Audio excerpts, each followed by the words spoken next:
You want to find out every perk, everything that they're going to do for you. First of all, how are you going to exchange my currency? Are you going to charge me a fee to exchange it? They'll tell you, yeah, 1%, 2%, 3%. Wait a minute, before we even go any further, I got to ask you a question. Do you think it's fair for you to charge me to exchange this currency when I'm going to put it in your account and you're going to make money with it right away? Aren't you making money off my money?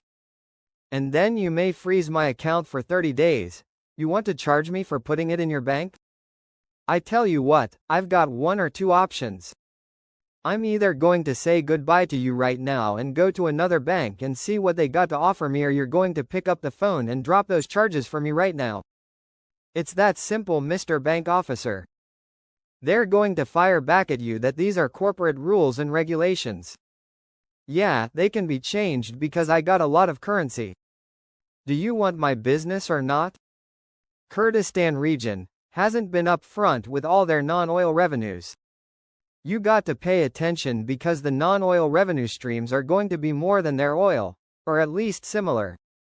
Source: loans and advances have been suspended in banks since the beginning of the year. And the reasons are revealed. Quote, the reason behind this halt is the lack of financial liquidity. It is also likely that the suspension will be to await the approval of the new controls and conditions by the Central Bank of Iraq and other relevant authorities, in preparation for their launch.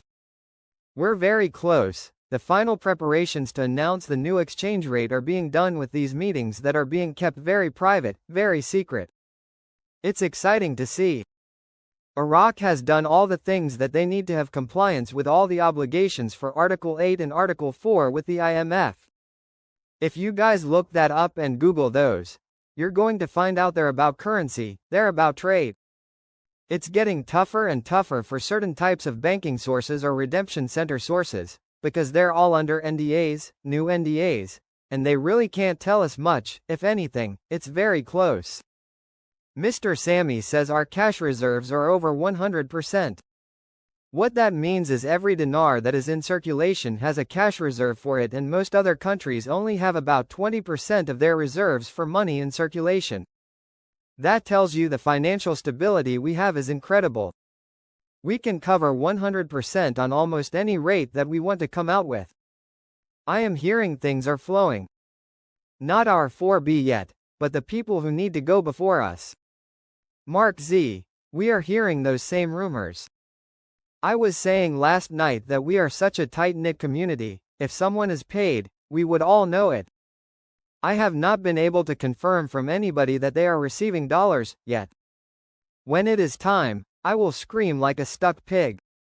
America stops the dollar cash to Iraq. Will the dollar rise against the dinar? And, targeting Iran, U.S. tightens Iraq's dollar flow, causing pain. These are my favorite articles in the news. It may at first seem imposing, but it will lead us to what we have been looking for all along. This move by the U.S. is supported by the CBI and is in the plan as the next move that had to be made. It is going to set up the dinar for the future value. Mr. Sammy still says those budget tables are rate-related and they are the key. That's why they've been hiding them. Frank, we know it's been hidden. We now understand and know where it is hidden in the budget. To mitigate the impact of sudden changes in the currency rates, it will be necessary to have a trend towards strengthening the Iraq dinar and diversifying income away from the heavy dependence on the dollar. Their goal is to strengthen the Iraq dinar. This is a very big deal. You know they stopped flowing the dollar into Iraq, so they will use the dinar. Bye dollar. Here we go dinar. Iraq is going to have to use their own currency. Iraq's revenues exceed 135 trillion dinars in 11 months, quote, from January to November 2024 for the past fiscal year, which showed that revenues from oil stabilized at about 88%, but it still constitutes the main resource for the general budget, indicating that the rentier economy is the basis of the country's general budget, while non-oil revenues constitutes 12% of Iraq's general budget. As of February 2025, Vietnam's economy exhibits robust growth driven by increased business activity and sustained foreign investment.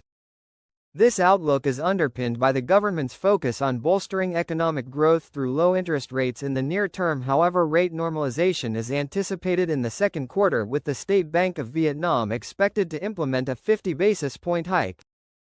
The Vietnamese government has set an ambitious GDP growth target of at least 8% for 2025, up from the previous project of 6.5% to 7%. Inflation rose to 3.6% year-on-year in January 2025, marking the sixth consecutive month below 4%. Two members of the Iraqi Council of Representatives revealed, on Friday, the number of laws expected to be put to a vote inside the parliament during the upcoming sessions, and the date of the implementation of the amendment to Personal Status Law No. 188 of 1959. MP Bakir al-Saadi told Shafaq news agency, "There are many pending laws that the House of Representatives intends to pass, and there will be a session to vote on a group of laws during the coming week."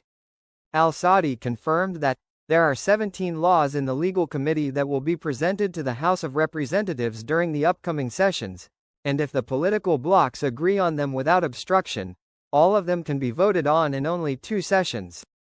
For his part, member of the Parliamentary Legal Committee, Rod al-Maliki, explained regarding the date of the new personal status law's entry into force, that the law will be in force from the date of the vote, while the previous law will remain as it is.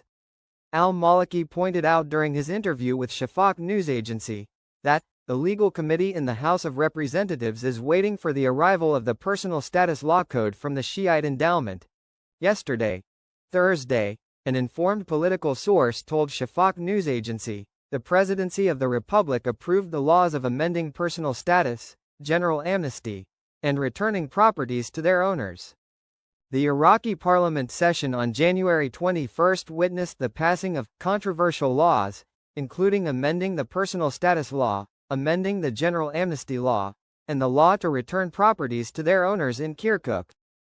However, dozens of representatives objected to the approval of the 3 laws in one basket and boycotted the session. They then filed an appeal with the Federal Supreme Court regarding the legitimacy of voting on the laws, which in turn issued a state order to stop the implementation of the laws.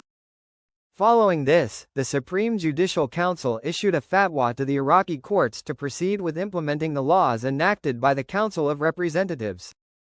The federal court returned last Tuesday and decided to cancel the state order it had previously issued regarding stopping the implementation of the 3 controversial laws.